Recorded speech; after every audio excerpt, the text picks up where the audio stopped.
नमस्कार। हर संदेश में आपका स्वागत है। मैं विनय जोशी।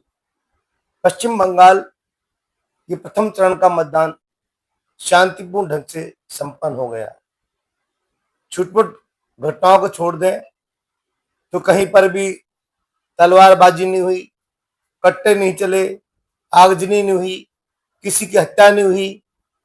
ये सब कुछ संभव हुआ 2,40,000 केंद्रीय सुरक्षा बलों के जवानों के लगने के पश्चात। अगर सोचो ये जवान नहीं लगते तो फिर पश्चिम बंगाल में क्या होता। इसके बावजूद भी छुटपुट घटनाएं तो हुई है। दूसरा जो प्रथम चरण ने संदेश दिया है वो ऐतिहासिक बम्पर वोटिंग का, या एसआईआर का परिणाम माने या लोगों की जागरूकता माने, 92% लोगों ने अपने मताधिकार का प्रयोग किया है। प्रथम चरण में करीब 3,40,00,000 मतदाताओं ने मताधिकार का प्रयोग करना था। उनमें से करीब 3,15,00,000 लोगों ने मतदान किया है। आप सोचो, 3,40,00,000 में से 3,15,00,000 लोगों ने मतदान में हिस्सा लिया है, मतदान किया है। अब ये किसका भाग्य खोलेगा, किसका भाग्य बंद करेगा, इस पर चर्चा करेंगे। और क्षेत्रीय दलों की समस्या क्या रहती है, क्षेत्रीय दलों को राष्ट्रीय दलों से मुकाबला करने में क्या समस्याएं आती है, इस पर भी चर्चा करेंगे।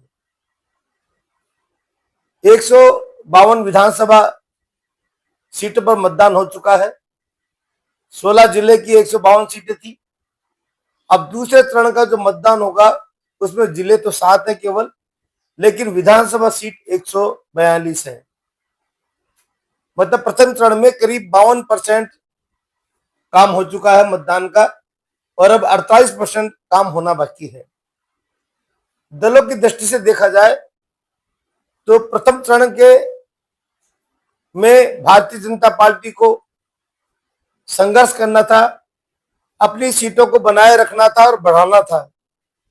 क्योंकि जब 2021 के चुनाव हुए थे तो इन प्रथम चरण में भारतीय जनता पार्टी के पास में 59 सीटें थी। अब या तो उन सीटों को बरकरार रखे या इससे आगे बढ़े, तो फिर दूसरे चरण में भारतीय जनता पार्टी को लिए खोने के लिए कुछ भी नहीं है। क्योंकि 77 सीटें उसको मिली थी, और पिछले 2021 के चुनाव में दूसरे फेज के जो चुनाव है उसमें केवल 18 सीटें ही भारतीय जनता पार्टी को मिली थी। इसलिए दूसरा फेज भारतीय जनता पार्टी के लिए बहुत महत्वपूर्ण है और टीएमसी के लिए भी बहुत महत्वपूर्ण है।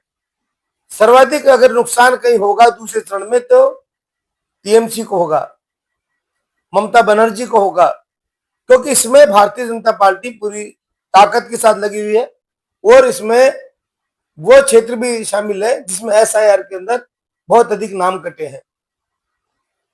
और जो नाम कटे हैं वो ये माना जा रहा था, जो ममता बनर्जी कह रही थी कि मुसलमानों के नाम काट दिए, और मुसलमानों ने एक मुश्त में टीएमसी के लिए मतदान किया है, ऐसा राहुल गांधी भी कह रहे हैं।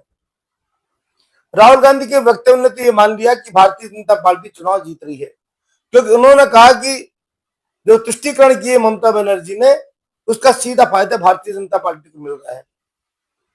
तो क्या राहुल गांधी नहीं चाहते कि ममता बनर्जी वापस आए राजनीति में या फिर चौथी बार मुख्यमंत्री बने? वो कांग्रेस का मानना यह है, या बहुत से विश्लेषकों का ये मानना है, कि कांग्रेस कभी भी नहीं चाहती कि इस चुनाव के अंदर ममता बनर्जी सत्ता में काबिज हो।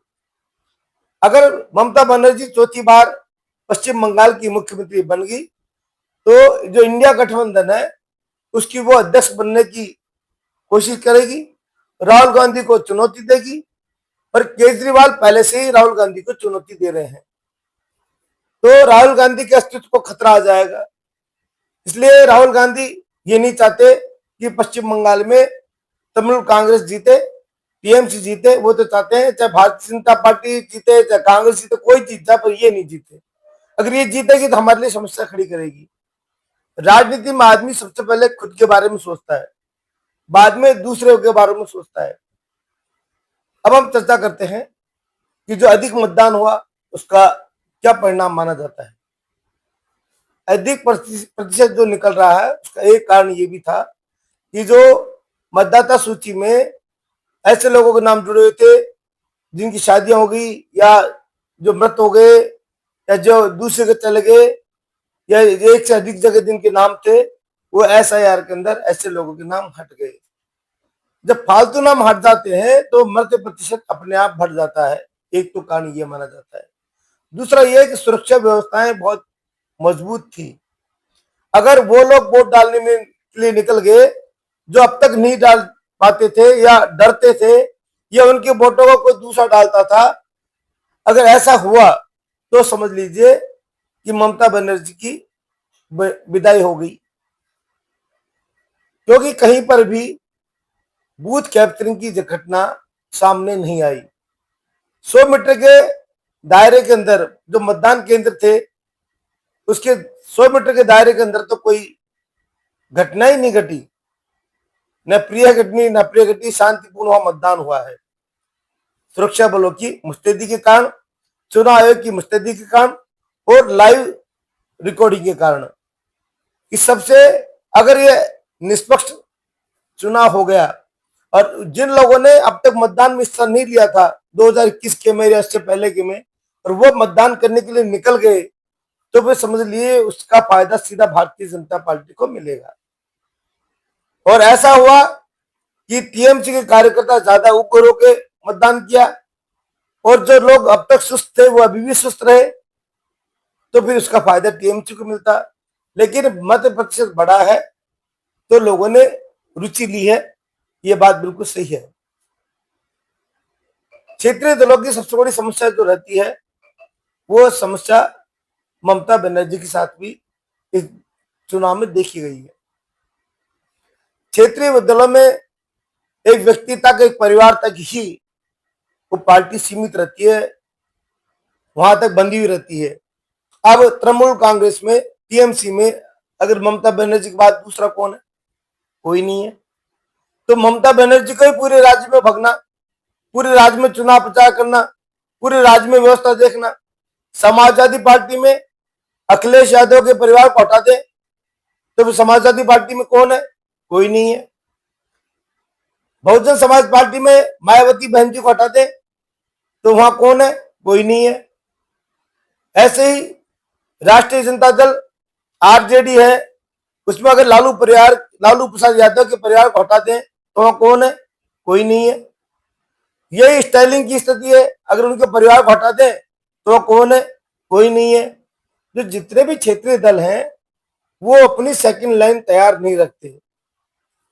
उसके उलट जो राष्ट्रीय पार्टी होती है, भारतीय जनता पार्टी हो या कांग्रेस हो, उनके पास में प्रचारकों की, नेताओं की बहुत बड़ी फहरिस्त होती है, बहुत बड़ी लिस्ट होती है, और उनके पास में बहुत बड़ा हुजूम होता है जो चुनाव प्रचार में काम आता है।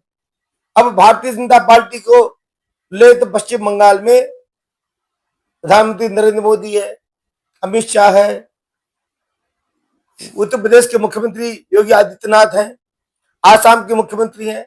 इसके अलावा स्टार प्रचारकों में इनके अभिनेत्री हैं, महिला सांसद हैं, क्रिकेटर हैं, पत्रकार हैं, लेखिका हैं, समाज सेवी हैं, अर्थशास्त्री हैं, कोई नहीं, बहुत लंबी लिस्ट है जो 100 लोग मिलकर प्रचार कर रहे हैं पश्चिम बंगाल में, और सामने अकेली ममता बनर्जी है। तो जो क्षेत्रीय दल है उनमें हमेशा ये समस्या रहती है कि वो अपने और अपने परिवार तक ही इस पार्टी को सीमित रखते हैं। इसलिए तो कहा जाता है कि वंशवादी पार्टी, परिवारवादी पार्टी। अब ये पता पड़ जाता है ना चुनाव प्रचार के दौरान कि उनके अलावा प्रचार करने के लिए वो किसी को भरोसा नहीं करते, उनके पास कोई होता भी नहीं है, वो किसी को तैयार करते भी नहीं है। जब आप 100 आदमी का मुकाबला एक आदमी को करने में बहुत जोर आता है। और जो चुनाव आयोग ने इस बार व्यवस्था दी है, जो सुरक्षा वहां पर हुई है, और बिना आगजनी के, बिना हत्या के, बिना खून खराबे के जो मतदान हुआ है, और ऐतिहासिक मतदान हुआ है जिसमें महिलाओं ने बढ़ चढ़ कर हिस्सा लिया है, और ऐसा लगता है दूसरे चरण का जो मतदान है वो और भी ज्यादा होगा, क्योंकि लोगों में उत्साह हो गया कि हमें और भी ज्यादा मतदान करना है। हाँ, ये बात जरूर है, जो कमियां छुटपुट घटनाएं प्रथम चरण में हुई है, अगर सुरक्षा व्यवस्थाएं उन पर ध्यान देगी, सुरक्षा बल उन पर ध्यान देंगे, तो छुटपुट घटनाएं भी दूसरे चरण के अंदर नहीं होगी। 4 मई का परिणाम आएगा, तब तक पश्चिम बंगाल में नेताओं की नींद हराम होगी। धन्यवाद, नमस्कार।